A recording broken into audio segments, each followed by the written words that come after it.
Shashank Acharya, who receiving the best all-rounder, one of the quickest riders and well defended, that is all-rounder, and that award goes to the man Bulki Express Shashank Acharya. Shashank Acharya, Bulkiಯ ವೇಗದ ಆಟಗಾರ ಶಶಾಂಕನ ದಾಳಿ. What a ride! ಆಹಾ! Shashanka ವಿದ್ಯಾಂಜನೇಯದ express ದಾಳಿಗಾರ.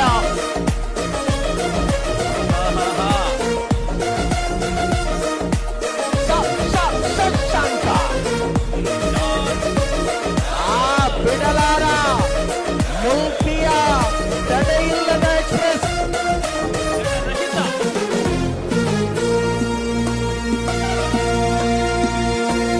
ಸ್ವತಂತ್ರ ದಾಳಿಗಳಲ್ಲಿ ಅಂಕಗಳನ್ನು ಗಳಿಸಿಕೊಂಡಂತ ಆಟಗಾರ